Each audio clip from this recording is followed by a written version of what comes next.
Olá, senhores. Aqui é o professor André de Física. Tá, nós vamos aqui dar continuidade aos nossos estudos de eletrodinâmica e agora a gente vai entrar com o assunto de resistores elétricos. Em resistores elétricos nós falaremos da primeira lei de Ohm, da segunda lei de Ohm e as suas funções. Valeu? Então vamos lá.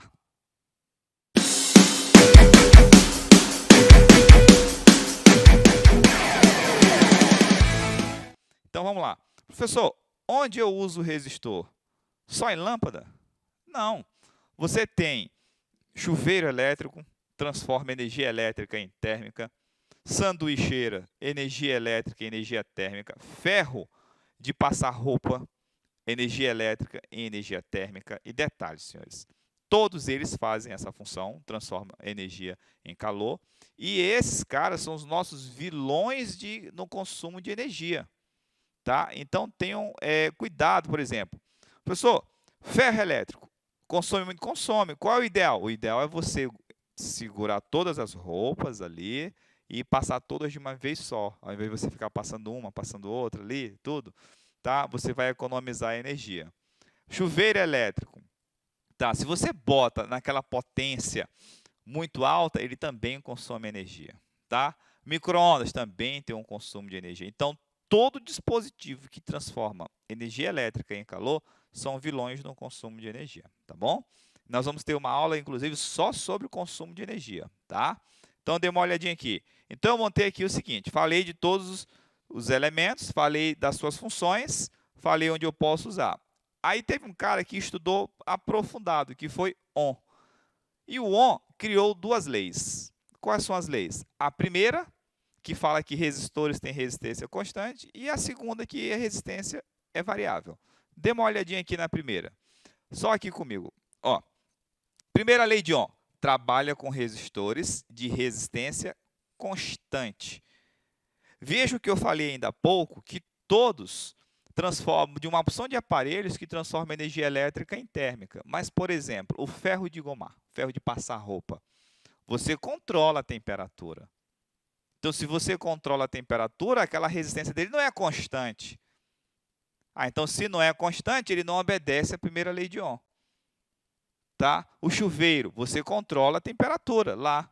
Então, se controla a temperatura, não obedece à primeira lei de Ohm. Agora, uma lâmpada aumenta a temperatura? A lâmpada não. A lâmpada permanece, ela esquenta e fica ali constante. Então, ela obedece, ela é um resistor ôhmico. Algumas chapinhas, né, as mulheres usam para alisar o cabelo, as chapinhas tem umas que têm resistência constante, então obedece a primeira, mas parece-me que hoje já tem umas que já controla essa resistência. Então, se já controla a resistência, deixa de ser resistor ôhmico. Então, fiquem ligados, o resistor ôhmico, a resistência não muda, ela é constante. Como que eu calculo essa resistência? Você vê que no circuito eu botei R, eu botei U e eu botei I. Então, quem é essa resistência? É a DDP dividido por quem? Pela corrente elétrica. Tá? Onde você pode isolar de maneira mais simples para memorizar a fórmula, que U faz o quê? Ó, RI. U é igual a R vezes I. Beleza? Tá, professor. E qual é a unidade de resistor? De resistência no sistema internacional? A unidade, U, é o volt, corrente é o ampere. O volt por ampere nós chamamos de quem? De Ohm. Então, o símbolo que nós vamos usar para representar a resistência elétrica é essa ferradurazinha bem aqui. Eu gosto de falar ferradura para o meu aluno entender logo de maneira mais rápida. Tá? Então, dê uma olhadinha aqui. Se esse cara é constante, se a resistência ela é constante, quem é que vai sofrer variação? A DDP e a corrente elétrica, a tensão e a corrente. Só que se você olhar para cá, matematicamente, se eu quero uma corrente maior, eu tenho que ter uma voltagem maior. Tá? Se eu tenho uma tensão de 220 volts, para 220 volts eu tenho uma corrente específica. Se eu aumentar 700 volts, para 700 volts eu vou ter uma corrente também específica para isso. Então, vem cá. Então, quer dizer que os dois, o e I são diretamente proporcionais. Então, o nosso gráfico ele funciona como? À medida que a DDP vai aumentando, então olha aqui, o eixo da DDP saiu de 0, aumentou, a corrente também fez o quê? Acompanhou, indicando que os dois são diretamente proporcionais, ok? Tá? Agora a gente vai dar continuidade na segunda lei de Ohm.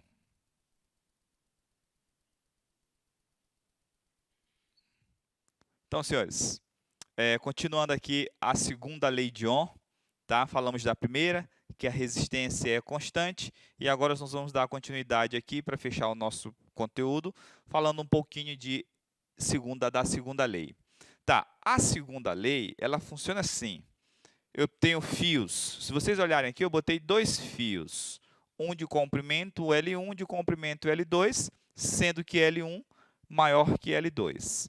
Tá, nesse outro aqui, eu botei também 2 fios, mas para você ver que os dois têm áreas também diferentes.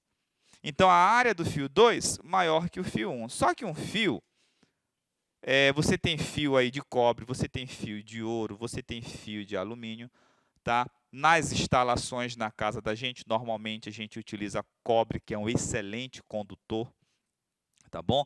Ele tem uma condução muito boa, tá? E é bem barato, mais fácil da gente montar uma instalação. Então, olha só, por que eu falei desses fios? Porque a resistência ela vai variar de acordo com o comprimento e ela vai variar de acordo com a área.